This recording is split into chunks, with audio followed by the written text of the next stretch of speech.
Ayan, good morning everyone. Good morning. Ayan, so welcome sa ating 10 a.m. service and welcome to Life Novaliches, an Every Nation Church. So by the way, my name is Jeric, so one of the volunteer here in Life Novaliches. So, yun, kumusta yung week nyo?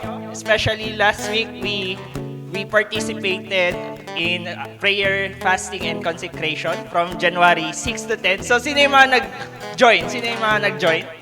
And meron na bang mga answered prayers or meron na bang did you hear the voice of God regarding sa magiging direction ng life nyo for this year 2025? Meron na? Okay. So, yun, let us all stand as we prepare our hearts to worship God today. So, let me exhort from Jeremiah chapter 17, verse 7 to 8. So, if may Bible kayo, you can also open your Bible. So, sabay-sabay nating basahin. Blessed is the man who trusts in the Lord, whose trust is the Lord. He is like a tree planted by water that sends out its root by the stream and does not fear when heat comes, for its leaves remain green, and is not anxious in the year of drought, for it does not cease to bear fruit. So, basahin ko lang yun sa NLT kasi yan, medyo maganda din yung translation. But blessed are those who trust in the Lord and have made the Lord their hope and confidence. They are like trees planted along a river bank with roots that reach deep into the water. Such trees are not bothered by the heat or worried by long months of drought. Their leaves stay green and they never stop producing fruit. So, we are still on the first month of the year. So, meron pang 11 months to finish the year. So, ayan, let us put all our trust in the Lord. Our hope and confidence in Him. Let us all be excited what God is in store for us this year. There will be a lot of voices na nakapaligid sa atin. Either voices ng world, voices ng enemies, but let us follow the voice of God. By meditating His Word day and night. And yun, yung promise naman dun sa verse, blessed is the man who trusts in the Lord. So let us put all of our trust in Him. And yun, may our life filled with joy and never stop producing fruit. Because God is faithful on those who trust in Him. So, let us pray. Lord, thank you for this day, Lord God, na binigay nyo. Lord, pour out your Holy Spirit in us, Lord. We are expectant, Lord God, on your presence. Yung word nyo for today, may we encounter you, Lord God, today through your word, Lord God. And give us strength, Lord. Ingatan nyo din po yung mga papunta pa lang dito sa center. And punuin nyo yung heart namin ng love, ng joy, Lord God, na umaapaw na masashare namin ikaw, Lord God, sa mga taong nakapaligid sa amin, sa mga hindi pa nakakilala sa inyo, Lord God. Salamat, Lord God, for this day. We love you, we honor you, we bring back all the glory and praises in your name. In Jesus' name, amen. So let us worship God today.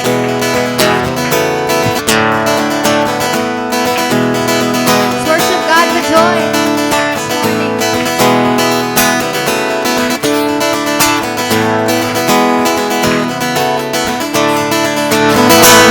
Your promises are yes and amen. Every one of them is true. I will trust and put my hope in all my life is found in you. I've got joy like a river, joy like a river in my soul. I've got joy like a river, joy like a river in my soul. Makes me whole.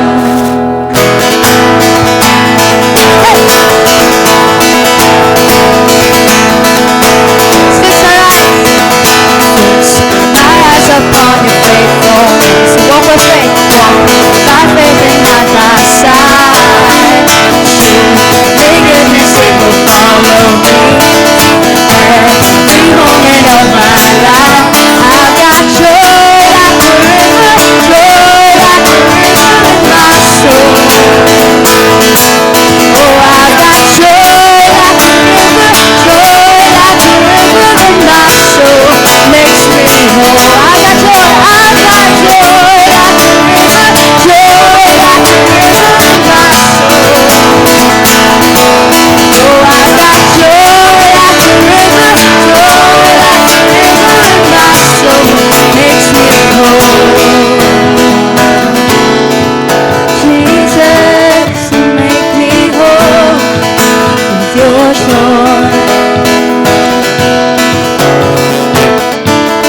heart.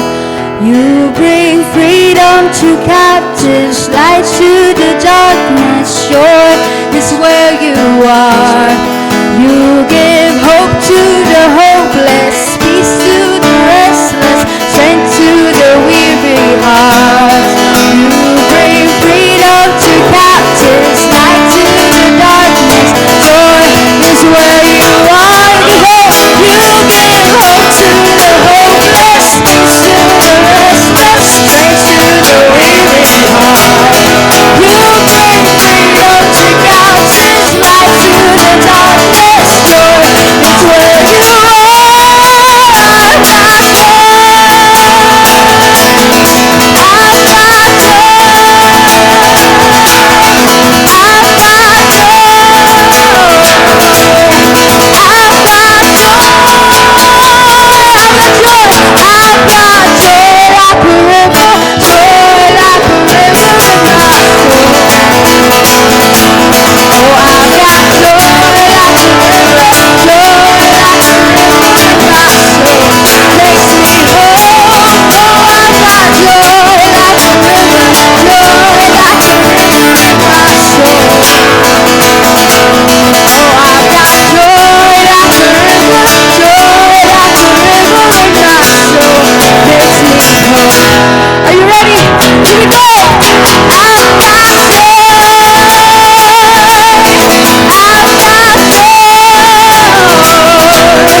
then bursting forth on glorious day, up from the grave he rose again.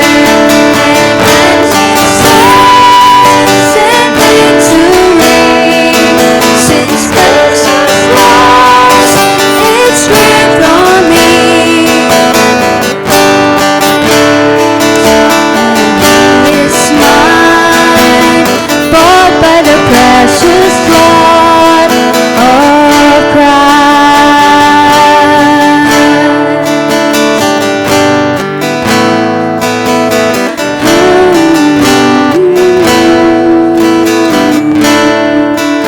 No guilt in life or fear in death.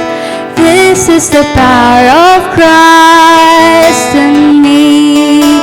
From life first cry till final breath, Jesus commands my destiny. No power of hell, no schemes of man can ever block from his hands till he returns or calls me home. Here in the power of Christ I stand.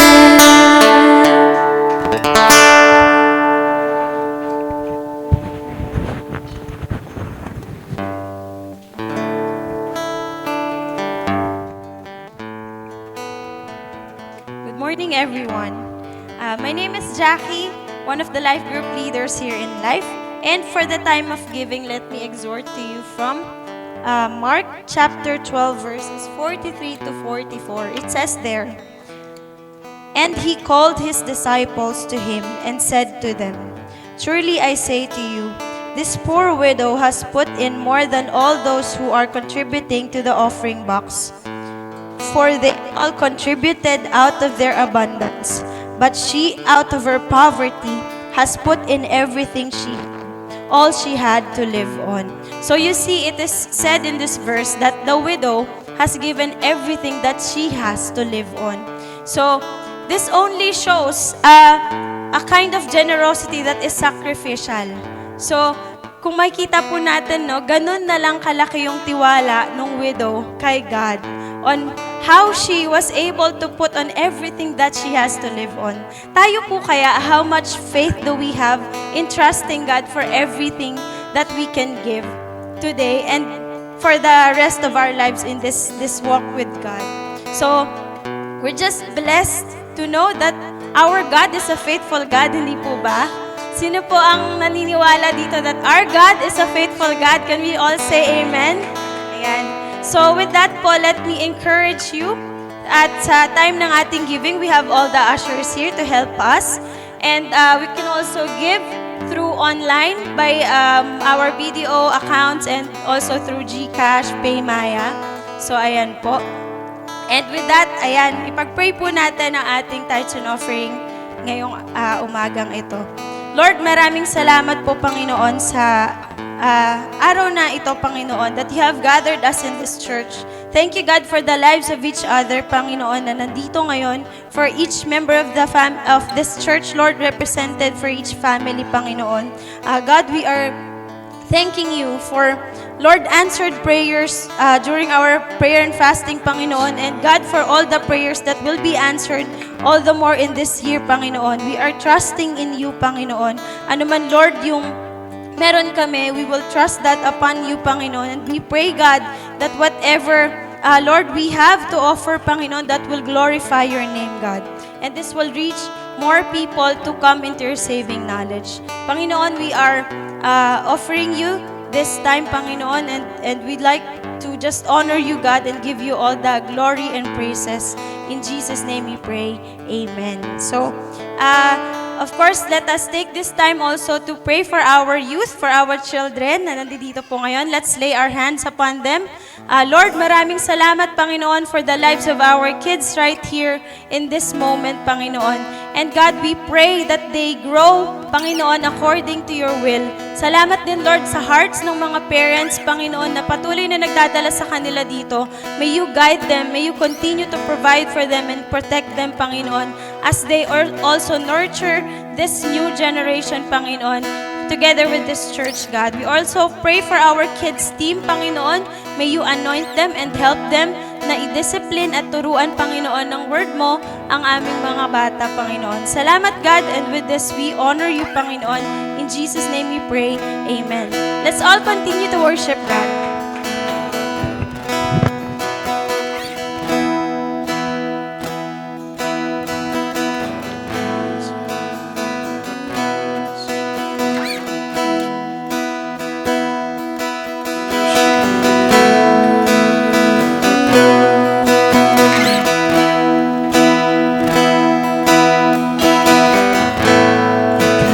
Curse and wrath you do not find.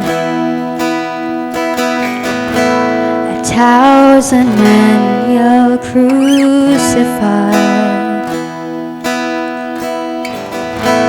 As crimson stains I fill your mind, you looked upon me with delight.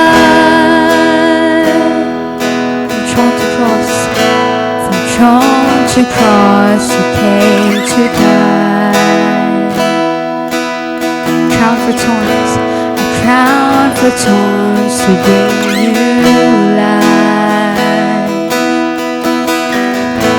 With every nail I fill your mind, you looked upon me with delight. Oh, what love, how can it be? From that cross, you looked at me. Oh, what love poured out for me.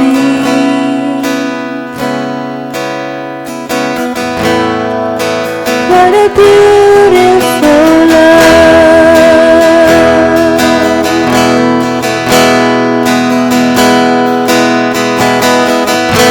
Your dad gives way to glorious light. Tears away, change that bind. Tears away, change that the sons and daughters in your eyes, you looked upon us with delight.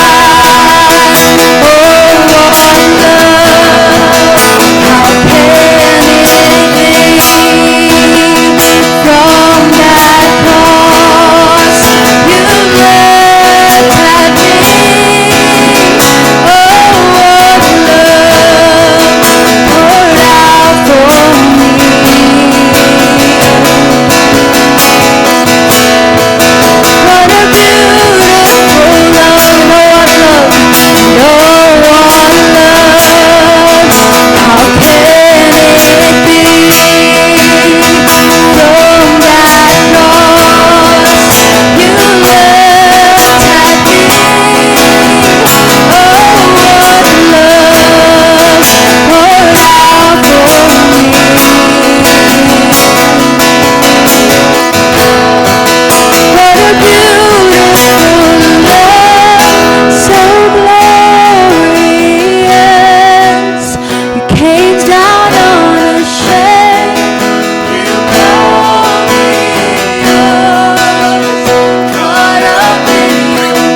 From that cross, you looked at me. Oh, what love poured out for me.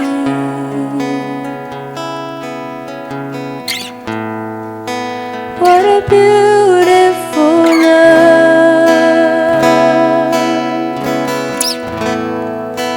What a beautiful love.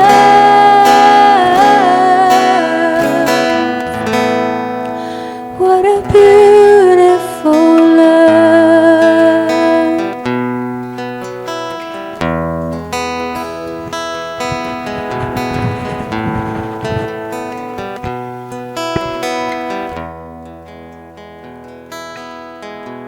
Mark chapter 15, verse 27 to 32.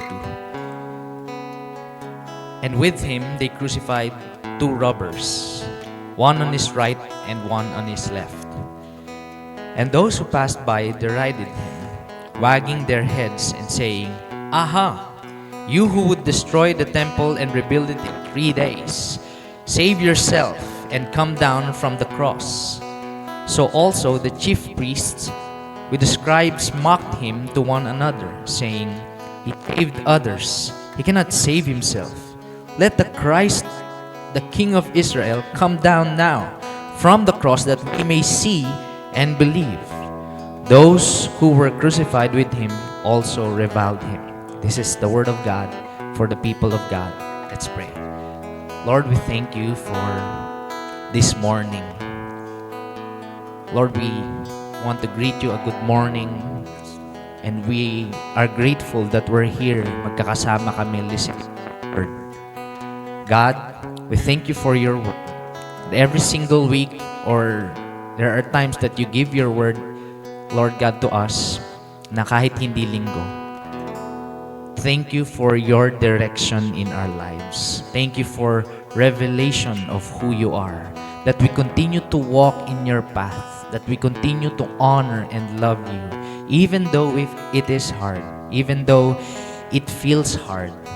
Thank you, Lord, for your love for us. As a church, Lord, we surrender our minds to you, our hearts to you, and as we listen to your word, give us the grace and understanding, and give us, Lord, the grace to obey, to live it out in our daily lives. Thank you, God. This we pray in Jesus' name. Amen. Alright, you may now take your seats. And good morning, everyone. Can you say to the person seated next to you, good morning? Yeah, as in talagang good morning. And really, I want to appreciate all of us here going here in our worship center in the morning, di ba? It's really a big, hindi naman siguro big, pero for most of us, if not all, it's a sacrifice for us to go in the morning. Lalo na kapag marami kang gawain sa umaga. By the way, for those of you who came here for the first time, meron ba tayong mga visitor, first-timer? You are welcome dito sa Life Novaliches. We are here to love God and love people. And we are now on a series. Ang series natin ay entitled The Cross. Yan. And for some of you, you know it already. The cross represents, the cross is the central message of the Bible. And we're going through this series for us to have a renewed and deeper understanding. Bakit? Deeper understanding of the cross, the foundation of our faith. And ilan sa atin dito na kahit, alam mo yun, bago pa lang tayo sa faith or matagal na tayo sa faith, yung cross ang central message ng ating buhay. The cross is the reason why we are here. And as our title goes, the cross and what it means for fallen humanity. Ilan sa inyo meron kayong katabi na hindi perfect? Perfect yan. Okay. Fallen humanity. Ibig sabihin, hindi siya perfect, but he or she is redeemed by Jesus. And that is the message of the cross. Now, last week, ilan sa inyo nandito kayo last week? last week pinag-usapan, by the way, the whole 6 parts na series nito, we're gonna talk about characters in the New Testament who encountered Jesus and their lives was never the same. Who encountered Jesus, His life, death, and even on the cross, and His resurrection. As they encountered Jesus, their lives are never the same. Last week, we talked about the life of Nicodemus or Nicodemus. Yan. Ilan sa inyo narinig niyo yung kwento ng buhay niya, how God transformed him. And some of us can relate. At the first, konting recap lang, Nicodemus was a curious one, skeptic. Kumbaga, meron ba kayong katabi mukhang matalino? Mukhang row 1, section 1, ganon. Okay, yung mukhang laging gumagawa ng assignment nung high school. Pag nakalimutan ni teacher assignment, siya magpapaalala.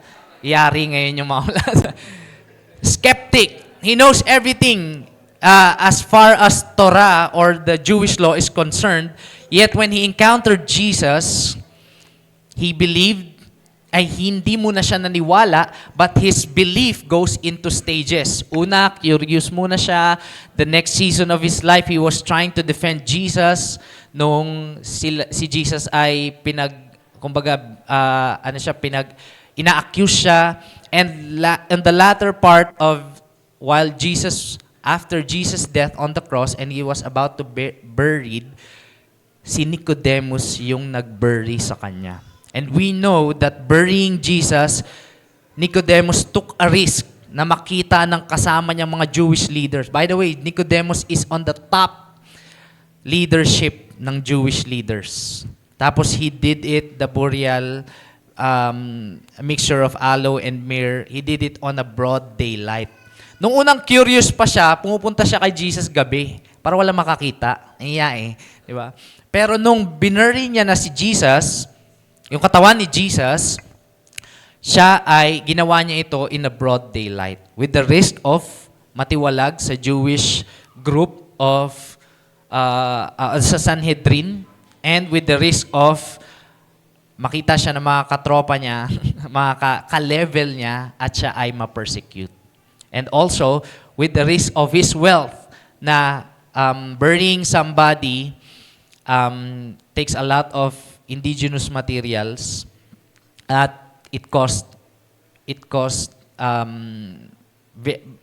lot of denarii o yung in their time their currency. So, now we're gonna look at yung binasa natin kanina. It's in Mark chapter 15. This is after Jesus was on the cross, crucified on the cross. Itong Mark 15 na binasa natin, while Jesus was on the cross, marami nang dumadaan na mga tao.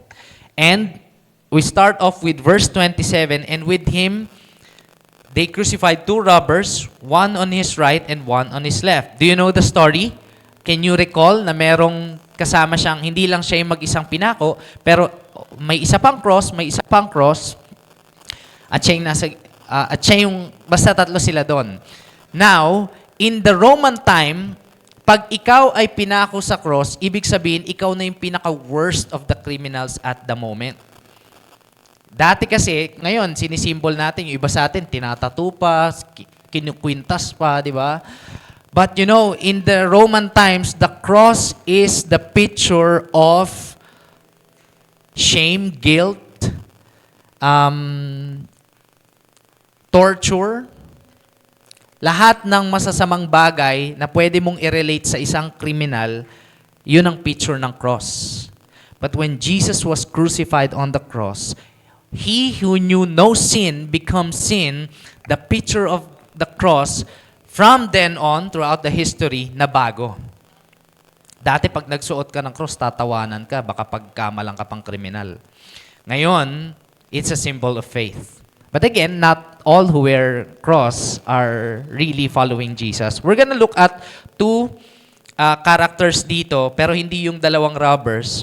But first is, in verse 29, those who passed by, derided him, wagging their heads and saying, "Aha! You who would destroy the temple and rebuild it in 3 days, Save yourself and come down from the cross. So, the past, mga pass by? Mga tambay. Hindi naman mga tambay, pero yung mga dumadaan doon, they knew what was happening. They knew what was happening in yung issue or yung buong nangyari sa Jerusalem. Alam nila na may isang Jesus who was accused of blasphemy and pinako sa cross. So alam nila ito nangyari, and those who passed by, alam nila din yung sinabi ni Jesus na, I will destroy this temple and rebuild it in 3 days. So they insulted Him. By the way, bago tayo magpatuloy, if you can, I just want to, ano bang tawag doon? Deal with the elephant in the room. If you can see in your Bible, there's no verse 28, verse 27, tapos verse 28. In the early manuscripts, hindi nila nire-record yung verse 28. And also the early church fathers, they don't quote verse 38. Some translations like King James and New King James, naglagay ng verse 28, and I quote, and this happened so that the scripture will be fulfilled. Pero inumit ito ng mga church fathers and scholars kasi hindi siya faithful sa style ni Mark ng pagsusulat. Kasi si Mark, hindi siya nagsasabi na ito ay nangyari para ma-fulfill ang scripture. Hindi siya nag-directly quoting from na ito ay fulfillment from the Old Testament. But we know na karamihan naman sa mga nangyayari sa buhay ni Jesus, lalo na yung crucifixion, ay Old Testament prophecy. But again, to be faithful in the writing of the author, they omitted that because that was not his style. Okay? So sa mga naghahanap niya ng verse 28, wala yung verse 28. Okay. So, unang tignan natin, those who pass by. These are the crowd.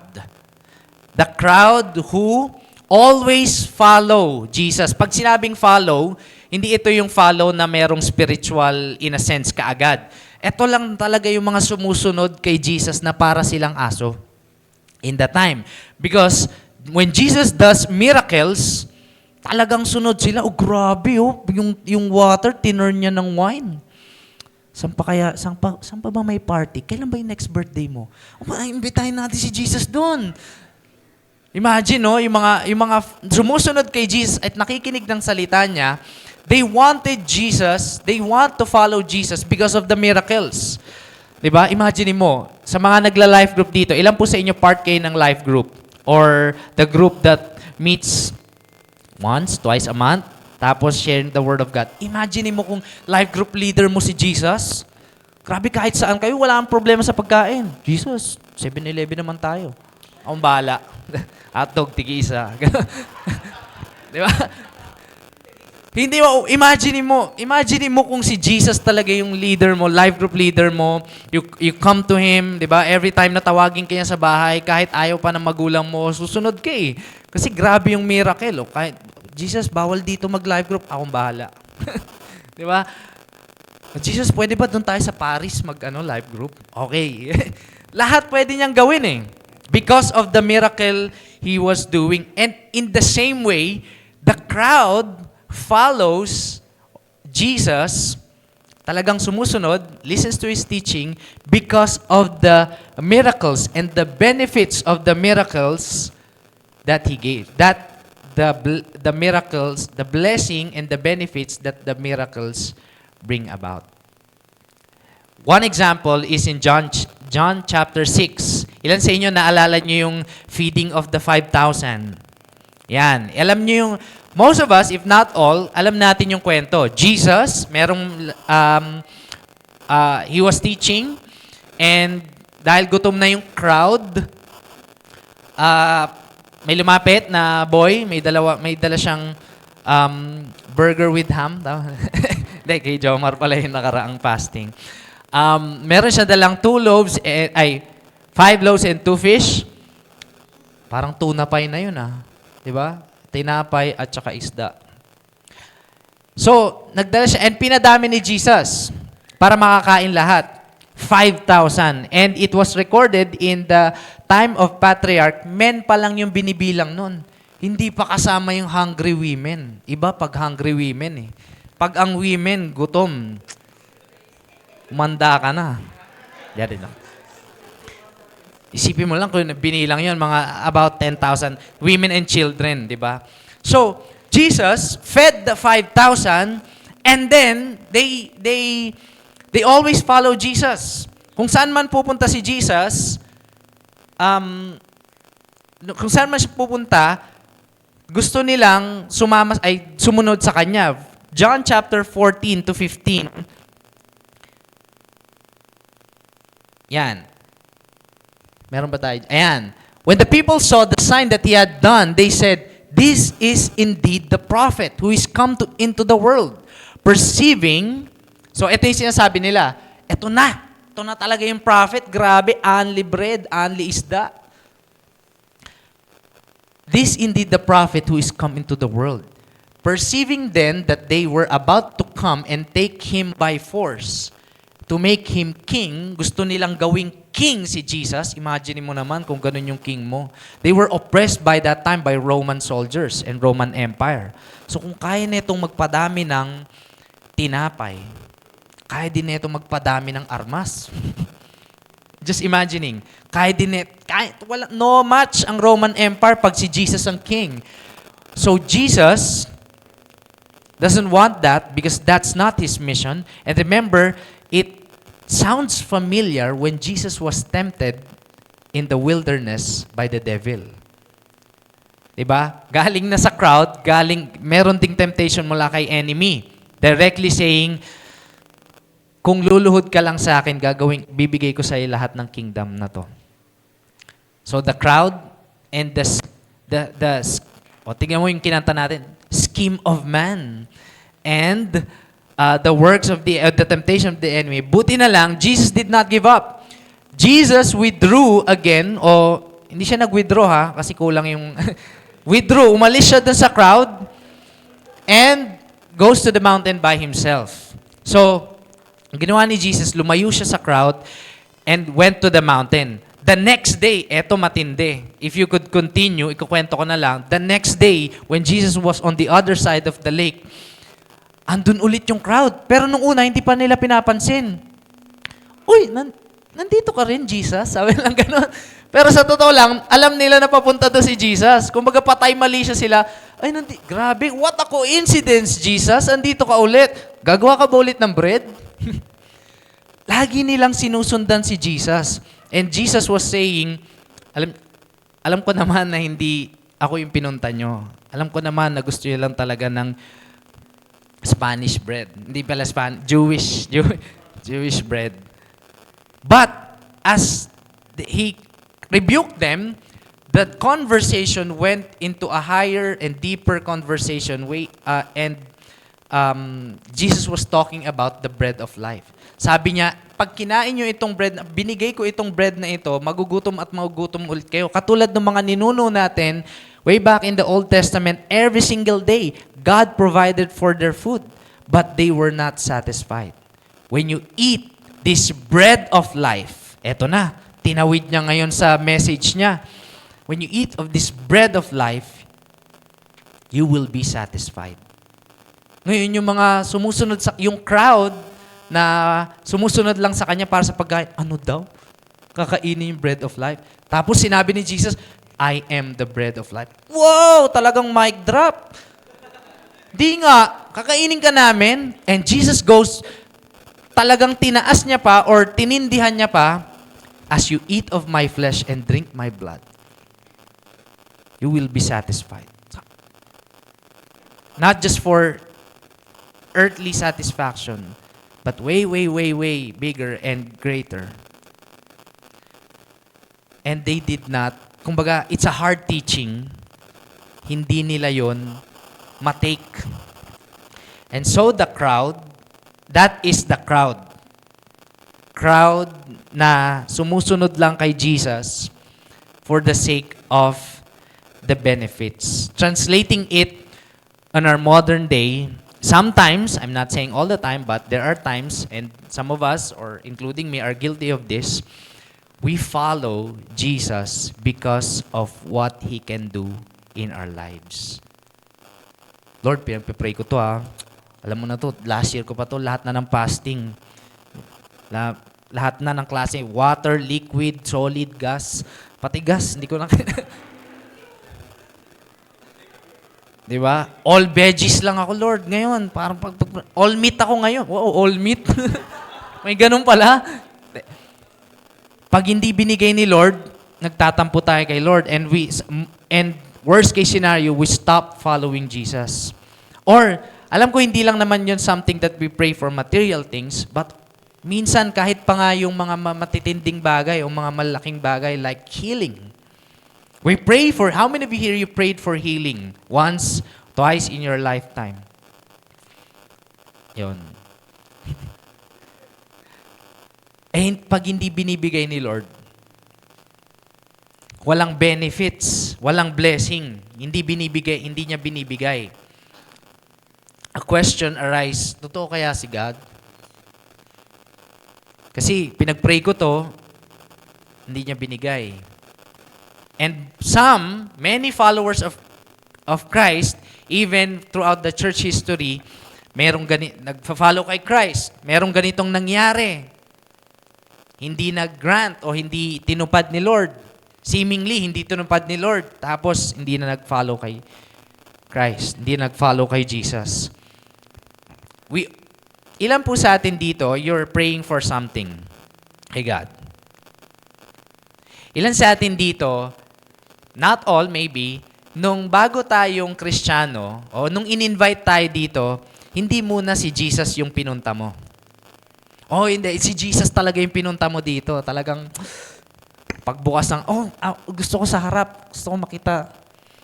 Well, some of us, siguro ganun yung background, but in most cases, lalo na in our campus ministry, hindi laging si Jesus kaagad yung pinupunta. I remember the time when I was engaged way back, 2009 ata. Back in the day, I was fond of,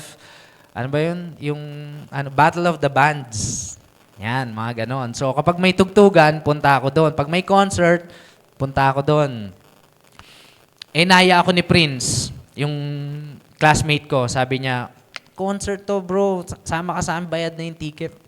Di, sama ako doon. Kasi, ang pinunta ko talaga doon, yung tugtugan, music, kasi medyo, nung time namin laruan, nauuso yung emo eh.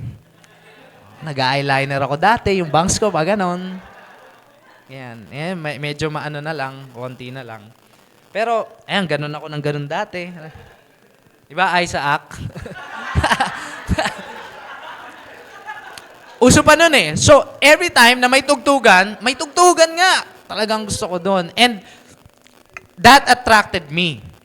I'm not saying na, although hindi naman lahat ganon, pero one way or another, meron tayong ibang reason bukod kay Jesus why we go to church or gathering. Ako lang ba? Yung iba sa atin dito, siguro, one of the reasons din dati kasi I was exploring college life, I was looking for friends, girlfriends. Ganun pa yung motibo eh. Dito, sino bang pinakamaganda dito? Ganun pa eh. But you know, in the same way, the crowd, yung dinedescribe natin kanina, meron din, para din ganun. That there's something earthly or material things na yun muna yung fina-follow natin bago si Jesus. And you know what? Jesus got it. Jesus knew it. But He didn't, hindi naman siya yung, wala nang tinapay. O sige, hindi na kayo susunod. O sige, gawa na lang ulit ako. Jesus knew what's in the heart of man. He was perceiving in what is in their minds. In the same way sa atin, Jesus know yung totoong motibo natin. Nevertheless, He continues to reveal Himself. I remember also the time, eto, can you flash the picture of yung Snaku na nasa ano? Yan. There was a time in our campus ministry, Lightcast pa yung tawag noon. Men, we were popular. We were famous. High school, college, famous kami. Lalo na sa Deparo High School, yung origin. Talagang famous na famous. Kada, kunwari estudyante, malalaman, Friendster pa ata nun eh. Merong, okay, Facebook na pala, yung profile picture nila, serves at Lightcast, ganun.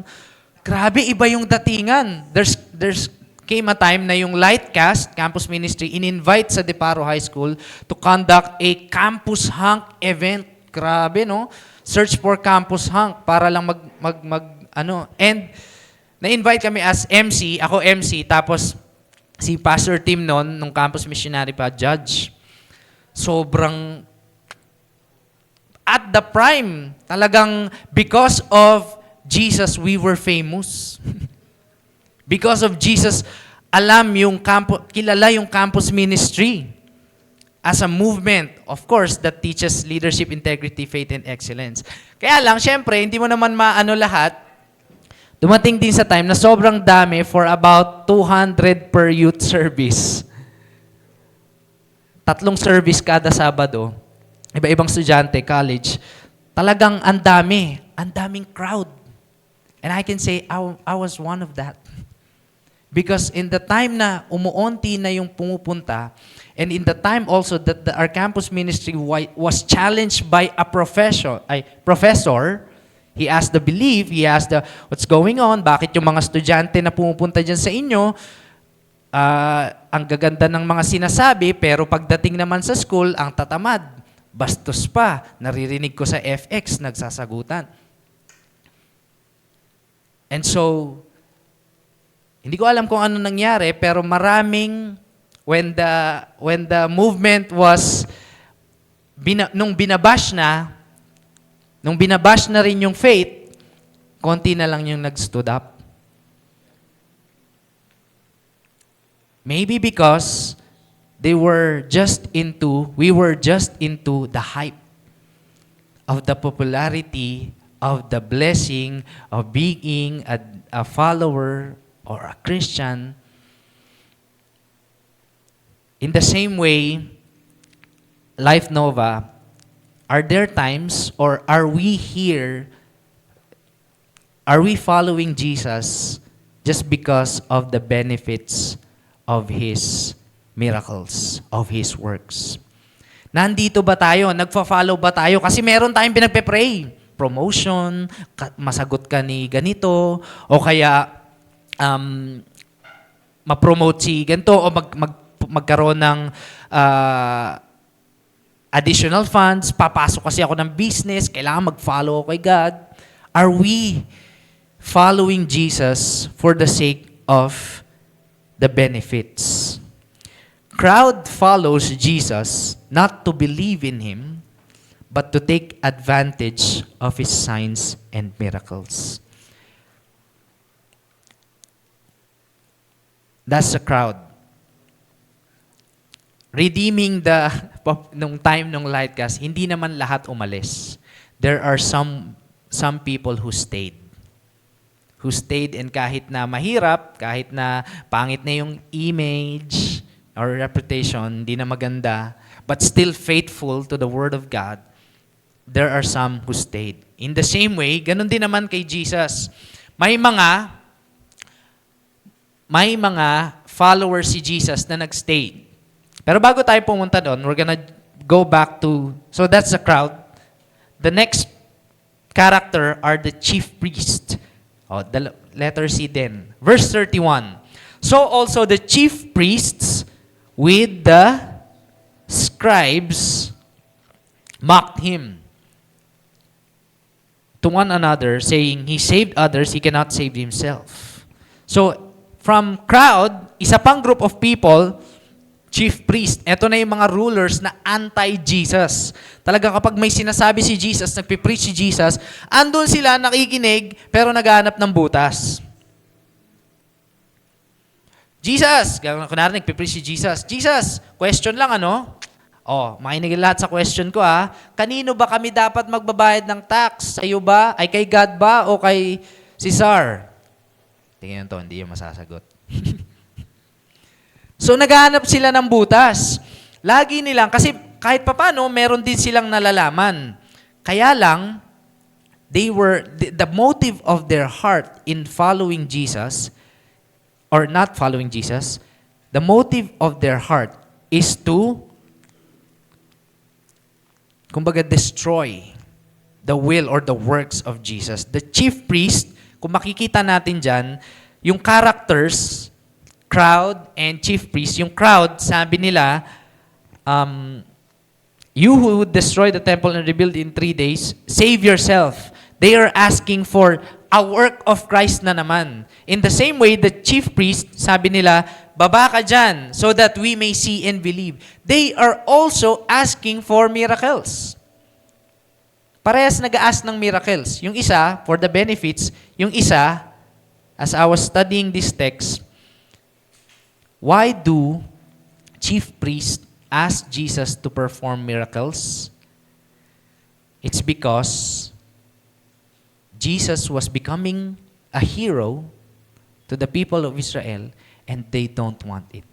They envy Jesus. It's recorded nung nung pinapako na si Jesus by the judgment of Pilate.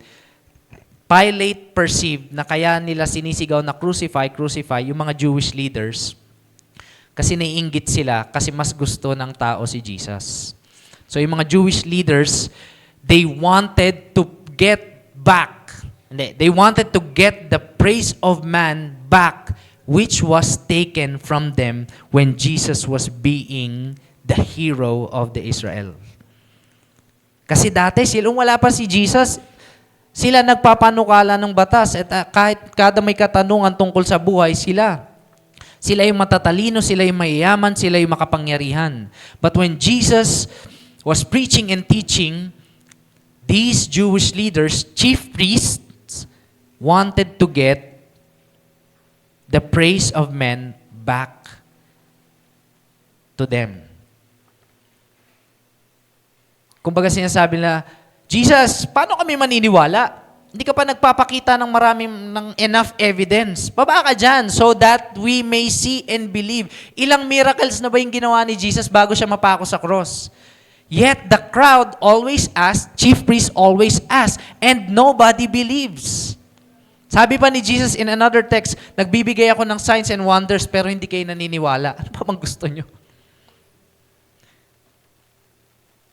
You saw the signs. You can interpret these things. You can interpret this and that. Yet you don't believe.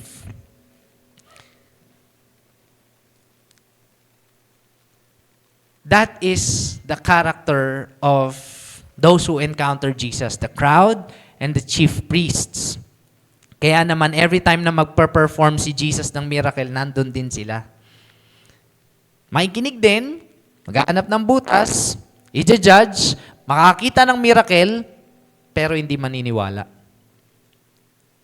Ilan sa atin dito, you have experienced miracles in your life.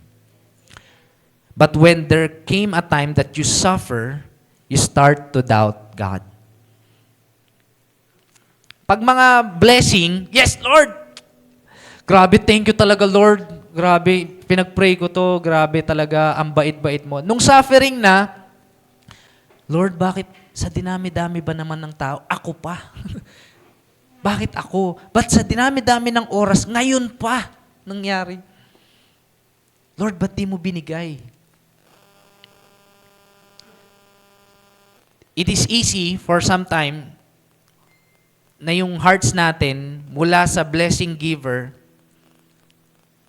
or miracle worker mag-shift sa blessing na lang or sa miracle na lang.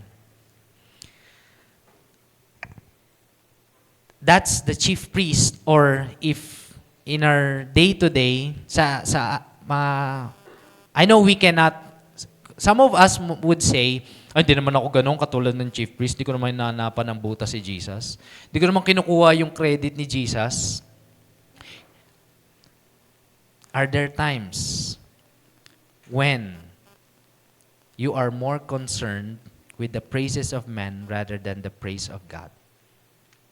Siguro, hindi natin minamak si Jesus, hindi natin siya kinukuhanan ng credit, hindi natin minamak si Jesus, hindi natin ini-insult si Jesus, but when it comes to praising God,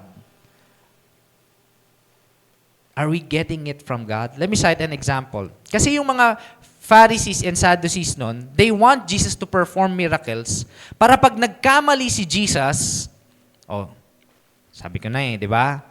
Mali eh. Ganito kasi dapat gawin nyo. Relating that to ourselves, ilan sa inyo, you're praying for a miracle, you're praying for God's will to be done, but when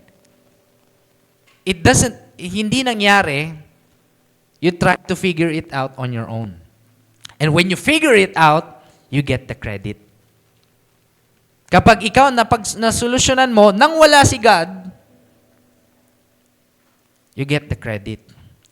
Many people nowadays, they believe in God, they believe in the name of God, they know God, but they don't fully believe in God. They know the name, the noun God, but they don't believe in Him. Recent post netong mga nakaraang nababasa ko about the Hollywood fire. Some people would say, it was an accident. The Pacific winds blew, tapos talagang mainit, and then yung unang tinamaang bahay sa Hollywood Hills ay gawa sa kahoy. And so, the fire continues and continues. While some Christians would relate it to 2 days before that accident happened, there was a global awards sa Hollywood. And this is what they did. Pinasalamatan nila lahat ng nag-shout out. Ni-record nila lahat ng shinout out. First are the leaders, global leaders, ganyan. Yung mga directors, 11, ganyan. Mga parents, 3, di ba? The creator of the universe, God, 0. Tapos, meron pa isa eh. I forgot. Pero nung inano na, sabi ng host, wala talaga tayong ma-expect dito sa godless nation na ito. Sabi niya ganon. And so, kumbaga sa awarding, walang nagpasalamat kay God. And sabi din ng host, wala naman talaga tayong ini-expect sa godless nation na to. So they were parang agreeing na etong lahat ng nandito, hindi naman naniwala kay God. So, wala talagang magpapasalamat kay God. Hindi naman si God yung nagbigay sa kanilang award. 48 hours after the incident happened, 11 people killed. 1,000 homes were burned. Now, it's up to you. I'll leave it that to you. If you believe in, one philosopher would say, hindi yun gawa ni God. Kasi hindi nasunog yung Hollywood sign. Yung bakal na malalaki. Hindi nasunog, hindi nasira. Hindi yung gawa ni God. Well, I'll leave that up to you. But when we see signs and miracles and yet we don't believe in God, in Jesus, and we always ask for signs, and nakita na natin yung signs, hindi pa rin tayo naniwala, maybe there's something wrong with our heart. And grabe lang yung level ng chief priest that they did not just, hindi lang sila, hindi naniwala, they mocked Jesus. 1 Corinthians chapter 1 verse 22. This is an echo of Apostle Paul. Sabi niya dito, for Jews demand signs. Greeks seeks wisdom. But we preach Christ crucified, a stumbling block to the Jews and folly to the Gentiles.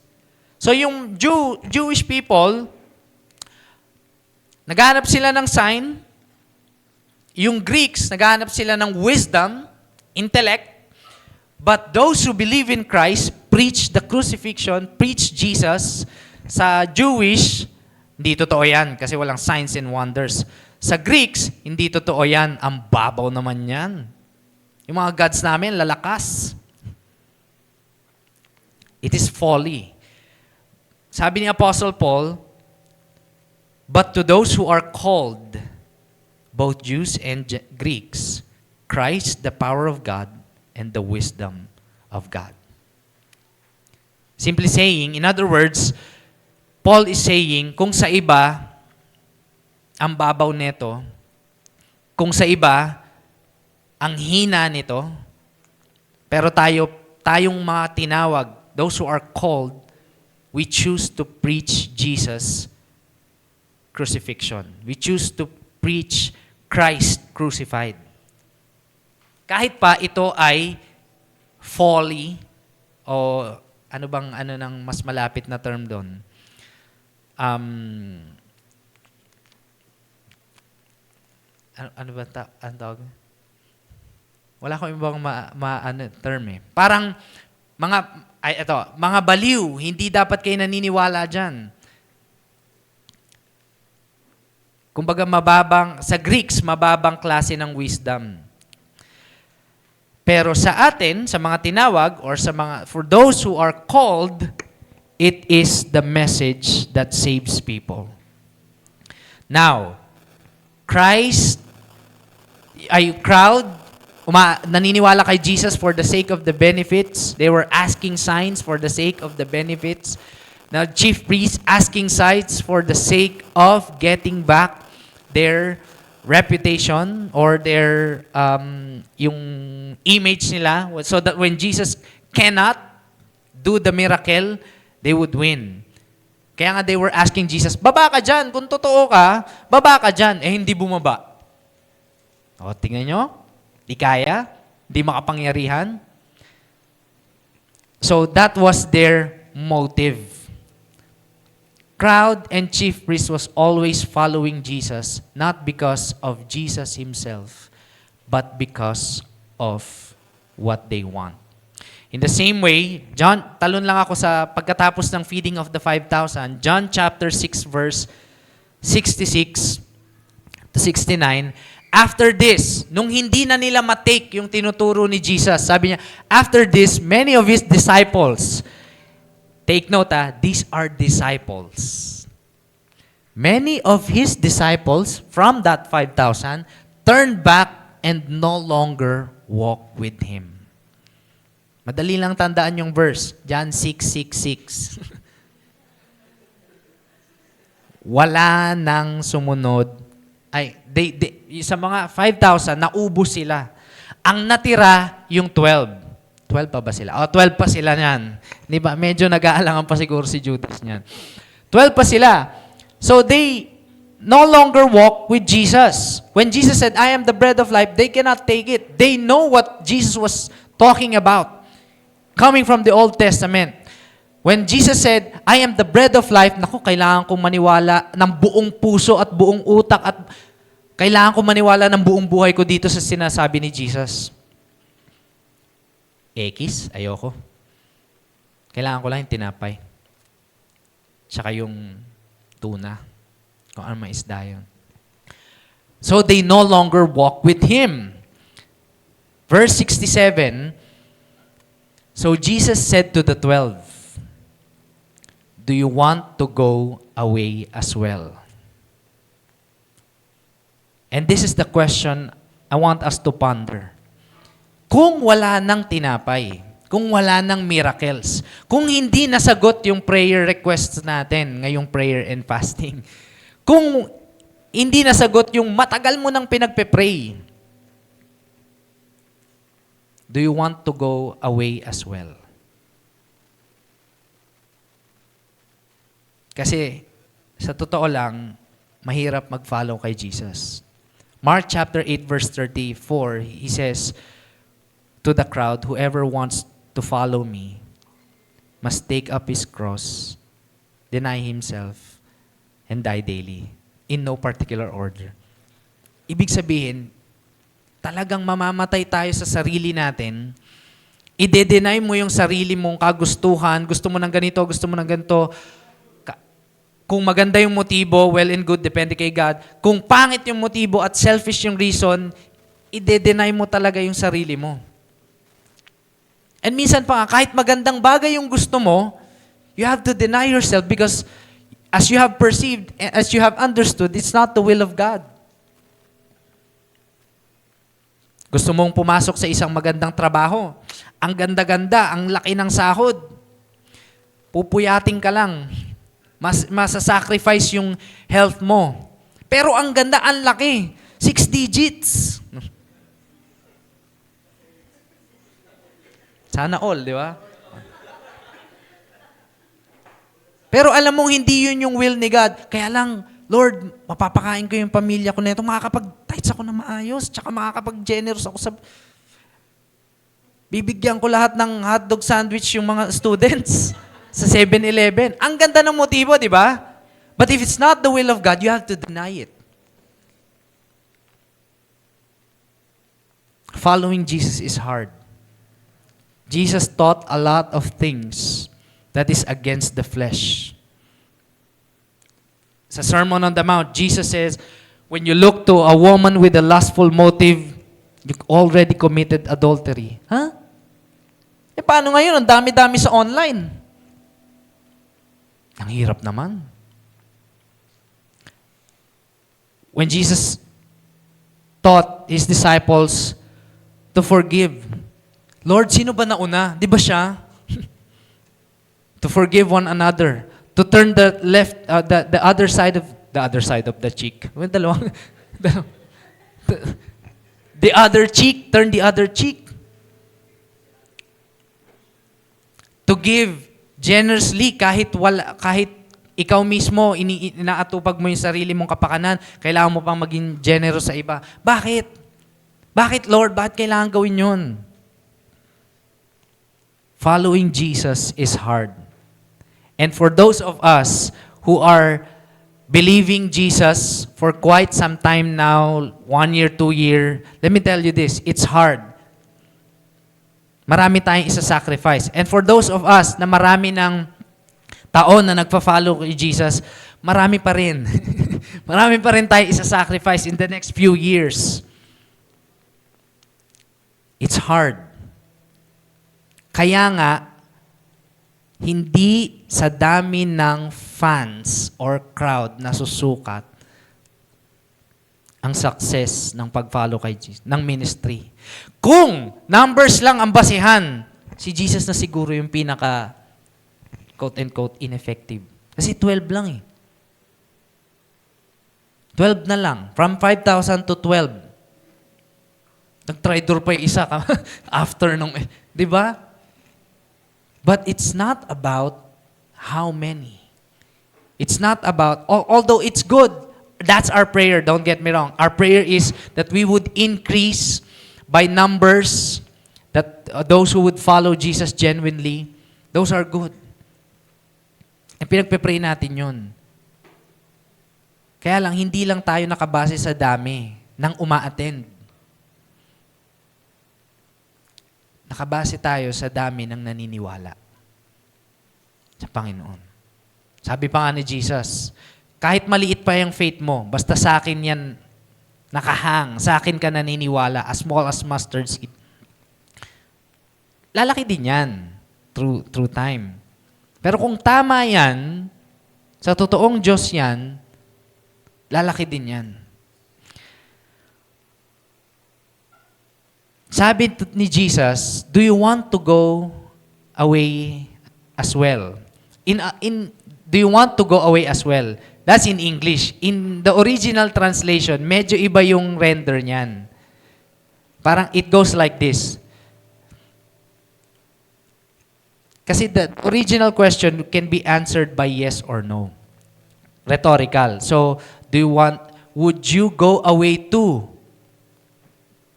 Parang sa Tagalog, hindi naman kayo aalis, di ba? Yun yung original. So, ang tinatanong ni Jesus, yung paniniwala, gaano katindi yung paniniwala nila, kahit na mukhang hindi nakapanipaniwala yung sinasabi niya. I am the bread of life.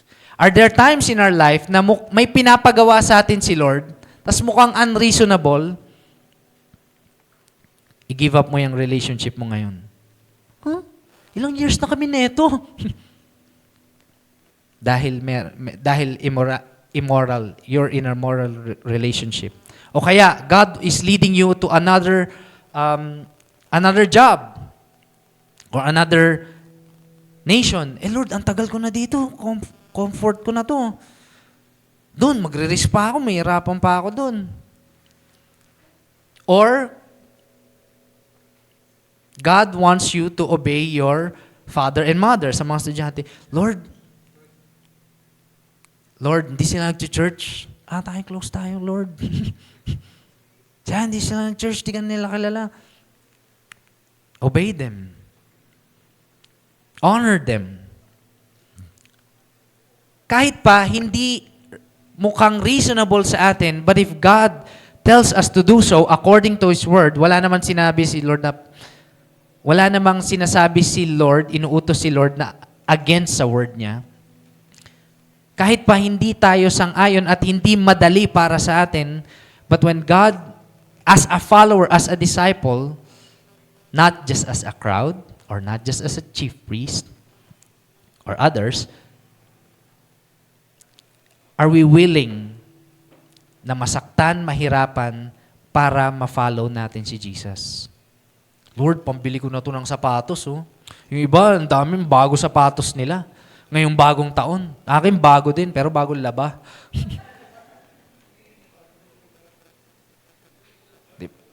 Bago naman, di ba? Bibigay ko pa ba to? Pag ako, Lord, nagbigay. Yung iba nga dyan, di nagbibigay. Ganun ba yun? It's hard to follow Jesus. But as we continue the story, you can see, and now we can see in the kanina crowd, the chief priest, and we can see the response of the 12, led by Peter. Verse 68, Simon Peter answered him, Lord, to whom shall we go? You have the words of eternal life, and we have believed and have come to know that you are the Holy One of God. Si Peter, medyo may pagkabida-bida din si Peter, no? Ako sasagot. Diyan lang kayo, ako na. Di, ako na. Ano yun? Ano English nun? To whom? To whom shall we go, Lord? Lord, saan? Ito interesting. If you look at the wordings, hindi niya sinabing saan. To where shall we go? Hindi niya sinabing to where shall we go. It's who. The answer is a person. To whom shall we go? You have the words of eternal life, and we have believed, naniwala kami, and have come to know, na-reveal sa amin, nalaman namin, that you are the Holy One of God. Question para sa atin. Without Jesus, to whom shall we go? To our savings, siguro. To our friends, good friends. To our boss, bossing, naman, pwede. Sa ating mga kamag-anak. Or sa ating sarili. Ako na lang. To whom shall we go? If tough times if we are on the edge of life, nahirapan na tayo, to whom shall we go? At even in the times of blessing, to whom shall we go? Peter, or the disciples, represented by Peter, knew this. To who? Translating that in our modern day, to whom shall we go? Para sa success ng buhay. Sa government leaders, asa natin yung ating, kasi malapit na eleksyon, eto pag nagkamali tayo ng boto dito, wala na, katapusan na ng buhay at future natin. Yes, we believe that. Tama nga naman, meron namang talagang effect yung pagpili natin ng leaders ng nation natin, sa future natin. But ultimately, the Lord is sovereign. To whom shall we go? To those vloggers na they know a lot in life because they suffered a lot, they know a lot in life. So whatever they say, it's a quote and quotable quotes posted on my wall and my journal. To whom shall we go? To the wealthy businessman? Kailangan ko kasi ng ganito ngayon eh. Ngayon lang po, babayaran ko rin. Pero hindi mo, babayaran ko rin. To whom shall we go? To the wise and famous of this age? Well, pag wealthy ka, wise ka na rin. Ganun yung ano natin ngayon eh, trend sa atin ngayon eh. Kapag mayaman ka, syempre, anong sikreto mo? Di ba? Gusto naming malaman, I would go to you. To whom shall we go? Even in our community, to whom shall we go? To our leaders? To our pastors? Hopefully, as they follow Christ, we would follow them. As they imitate Christ, we would imitate them. But ultimately, to whom shall we go? Maraming tao ngayon, they say, they know a lot, they have Christian experience, and they rejected it, so they become atheistic or skeptic or agnostic. Tinapon na nila yung faith nila kasi alam na nila yung buhay. Do we go to them? Because they know life, they've been there, they've done that. Committed followers seek Jesus for who He is. And understand His sign of love and sacrifice on the cross. That's the third point, or the point I want to make. Tayong mga imperpektong tao that choose to follow Jesus kahit mahirap. We go to Jesus for who He is. Kaya nga we read our Bible, we go to Sunday preaching, not just because we want to be blessed. Of course, kasama naman yun, di ba? Inspired ka pagkatapos ng tanghali. Ang dami mong makakain mamaya. But also because you want to worship. Pansinin nyo sa worship service natin. Sa unang part ng worship natin, we worship kay God. Ang worship natin napupunta kay God. Para kay God. Although na be-bless tayo. Ang sarap sa feeling, di ba? Pero ang goal natin, i-worship si God. Sa ating giving, kad na pupunta. Although ginagamit natin dito para sa church activities and everything, but it is our worship to God. Kay God. Sa reading ng word, sa receiving ng word, kanino na pupunta? Pag tayo ay nakinig at na-receive natin yung word at tayo ay nakinig at nangyari ito, na-experience natin yung word ni God sa buhay natin, sino yung pinapasalamatan natin? Si God.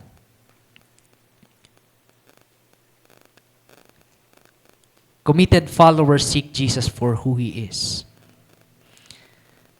and understands His sign of love and sacrifice on the cross. This is why Jesus, sabi ni Peter, we have come to know that you are the Holy One of God. Everybody say one. One because Jesus is there's no one like Jesus. Peter knew and his disciples knew at the early stage of his ministry, kahit papano, they have a glimpse that there's no one else like Jesus. No one ever spoke like Jesus. No one ever acted like Jesus. No one ever so strong. Alam mo yon, parang, remember the time na tinaob niya yung mga lamesa for the sake of those Gentiles na makapag-worship to God. But also at the same time, that strong hand is a gentle hand that welcomes the kids. No one is like Jesus. No one is like Jesus. No one is so tough and tender like Jesus. No one is like Jesus when it comes to authoritative power, but also simple. When Jesus preached the kingdom of God, chief priests know it, even simple man knows it. No one is like Jesus So powerful, yet willing to be killed. So influential, yet willing to humble himself. No one is like Jesus, so just or my justice, yet willing to be treated unjustly. On the cross, hindi si Jesus, sige, antayin niyo ako makababa dito, yari kayo sa akin. No one is like Jesus. No one is like Jesus in comes to worthy, he is worthy of honor, yet willing to be dishonored by the people who mocked him. Yung mga nagmock, yung mga nagsabi sa kanya, sabi mo, sirahin mo yung temple, tapos build it in 3 days, yabang-yabang mo. Did you know that these are the people na kumain ng bread? These are the same group of people who followed Jesus when they are hungry. And they mocked Jesus. So no one is like Jesus. No one is like Jesus in terms of He deserves our obedience, but also He is patient when we don't obey. And we cannot obey. No one is like Jesus who is capable of coming down from the cross in flaming judgment. Pero siya din in-abuse. He could have shown His power to those who mocked Him. Yet, He accepted the torture, the torment, all for the sake of the glory of the Father and syempre sa salvation ng maraming naniniwala. So Peter knew, and his disciples, Jesus' disciples knew, when they say, "To whom shall we go? There's no one like you."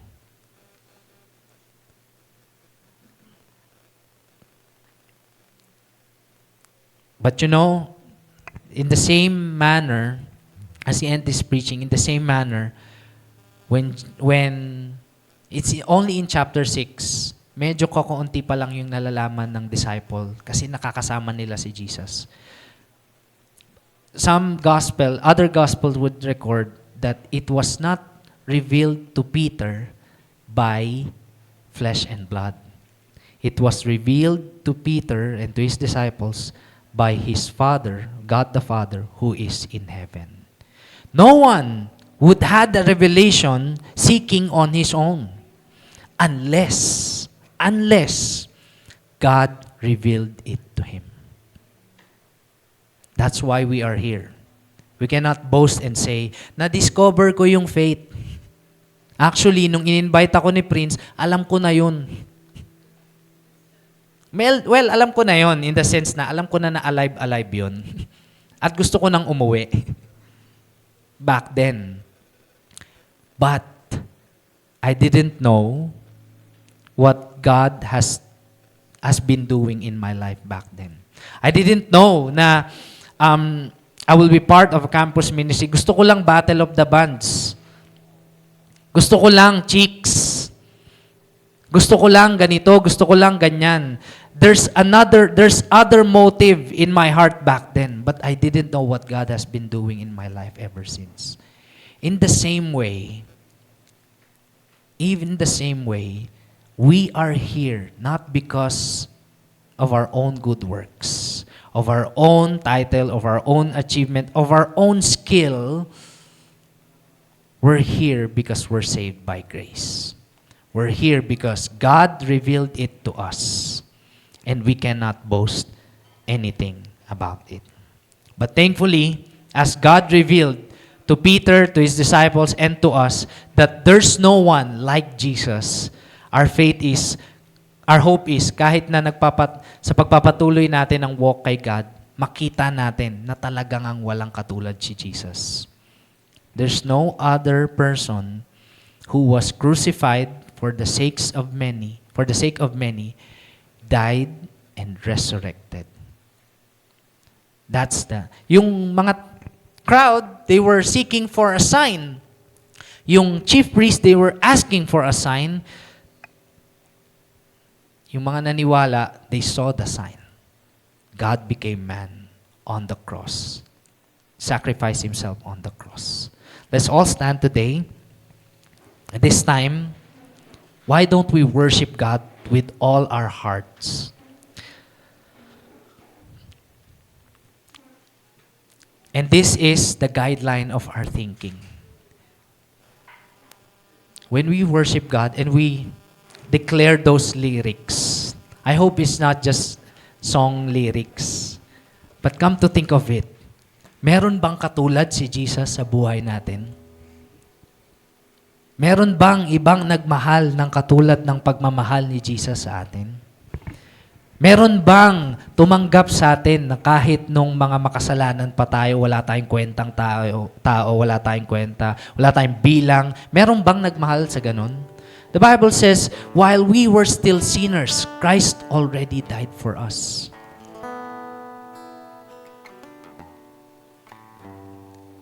Nung wala tayong kayang patunayan, nung wala tayong kayang gawin for our salvation, somebody came down on earth to live a life na dapat tayo nga yung ganun. Nung namatay siya, dapat tayo nga yung namatay kasi tayo yung makasalanan.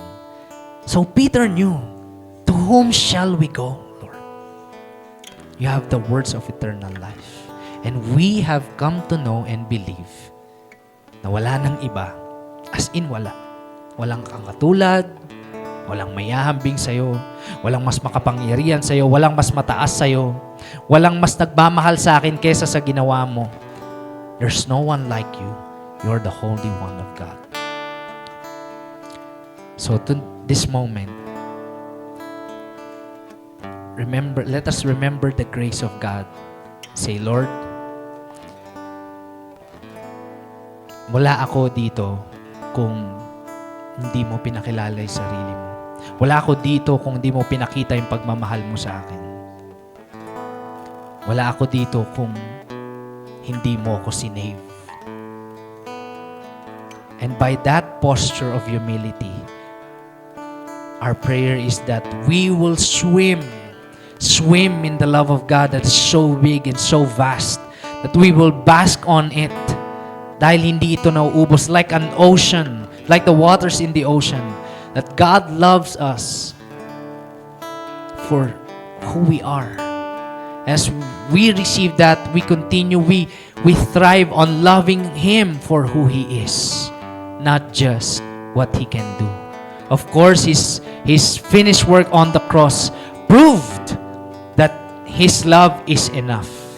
And as we continue to live our lives from this day on, moving forward, the cross of Christ is our foundation. The cross of Christ is our reason. The cross of Christ is our inspiration for the next years to come. Lord, teach us today. Reveal yourself to us through your word. And also, Lord, reveal our hearts to you. Lord, forgive us if there are times that we seek you only for the benefits of your works. Forgive us kung yung mata namin nakafocus na lang sa provision, kung yung mata namin nakafocus na lang sa mga bagay na wala kami, at we're praying for those, and when those things had not come, Lord God, nagtatampo kami sa'yo. Forgive us for not seeing the author of our faith. Forgive us for focusing on the gift rather than the giver. Forgive us for focusing on the miracles rather than the miracle worker. I pray, we all pray, Lord God, that you calibrate our hearts and our eyes to see what you already done and what you are doing. And Lord, kung meron man sa amin, sometimes para kaming yung chief priests, we're serving you, but parts of our heart, or at the bottom of our heart, we're seeking the approval of men. Forgive us, Lord God. Lord God, we surrender these things to you. At the feet of Jesus, we surrender these things. Forgive us, Father. There's only one audience. we want to please. And that is you. Forgive us kung may mga times na nasusway yung aming devotion, yung pag-devote namin sa iyo. Patawarin mo kami.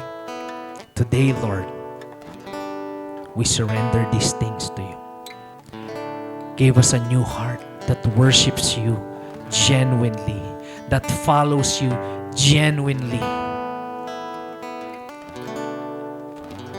And if there are things that you give us, bonus na lang yun, Lord. Kumpara sa pinakamalaking bagay na ginawa mo sa cross, bonus na lang lahat ng meron kami. Salamat. Salamat, Lord, kasi mahal mo kami at patuloy mo kaming tinatransform sa iyong likeness. Thank you, Lord. And Lord, we thank you even for the grace and power that when other people see our lives, they ask, anong nangyari sa amin? Anong nangyari sa iyo? And Lord, I pray that you would give us the grace to always bring back the honor and glory to you. Whether it be by words or by actions or by heart, we humble ourselves before you. You are our Lord. You are the Holy One of God who loved us unconditionally. There's no one like you. There's no one besides you. Thank you, God. This we pray in Jesus' name. Amen. Let's worship God.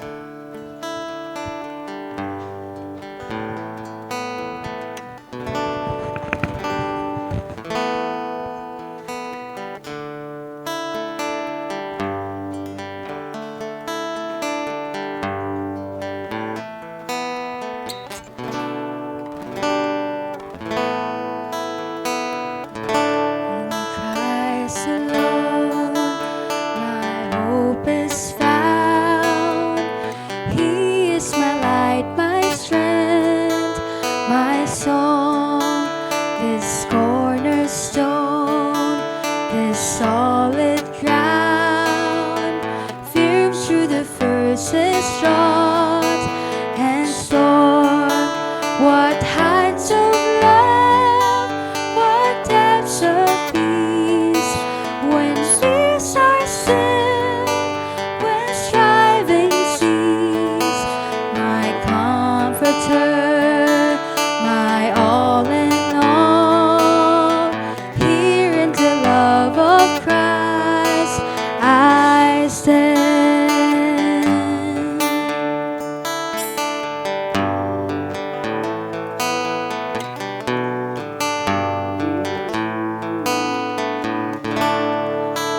There in the ground his body lay, light of the world by darkness slain, then bursting forth on glorious day, up from the grave he rose again, and as he stands in victory, since curse is lost, it's stripped on me, for I am his and he is mine, bought with the precious blood of Christ.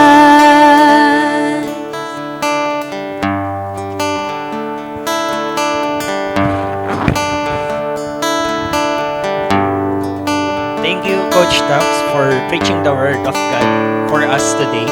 So let us close in prayer. Lord, thank you for this day, Lord God, na binigay nyo. Lord, thank you for reminding us of our purpose, Lord God. Help us, Lord God, to really follow you, Lord God. Hindi kami yung katulad lang ng ibang crowd like dun sa word, Lord God, na we are waiting for signs and miracles, Lord God. But we are really following you, Lord God. Kahit yung pinagpre-pray namin, Lord, yung sagot nyo is no. It's way better than the yes of the world, Lord.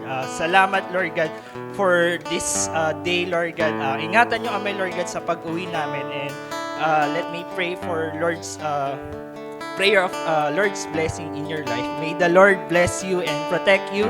May the Lord smile on you and be gracious to you. May the Lord show you His favor and give you His peace. Lord God, we bring back all the glory and praises in your name. In Jesus' name we pray. Amen. So, yun, thank you for joining our 10 a.m. service, and also thank you also for joining our prayer, fasting, and consecration last January 6 to 10. And here's a recap video from Pastor Steve Morel as we participated as part of Every Nation churches globally. See, we're not in the studio. I'm on a university campus here in Nashville, and it is cold. It has been cold all week. It is -2 outside right now for all you Americans. That's 28. Thousands upon thousands of Every Nation people in 80 nations have prayed this week, fasted, and consecrated themselves to God and His mission. We use these study guides to look at the 7 sayings of Jesus on the cross. We had rich video messages from Every Nation leaders from around the world. Our daily devotional book, which was translated into 17 languages, including Arabic, Tagalog, Mandarin, Japanese, French, Spanish, helped us understand and apply the final words of Jesus to our own lives. Now, our week of prayer, fasting, and consecration, every year it comes to an end, and then the feasting starts. Having looked intently at the cross of Christ, having studied deeply and meditated on His final words from the cross, the question is, what's next? What do we do now? The answer is found in the words of Jesus to His disciples, recorded in Matthew 16:24. If anyone would come after me, let him deny himself, take up his cross, and follow me. May God give all of us the grace to deny self, carry the cross, and follow Jesus all of 2025 and beyond. No matter where He sends us, we will go with the cross, denying self, following Him.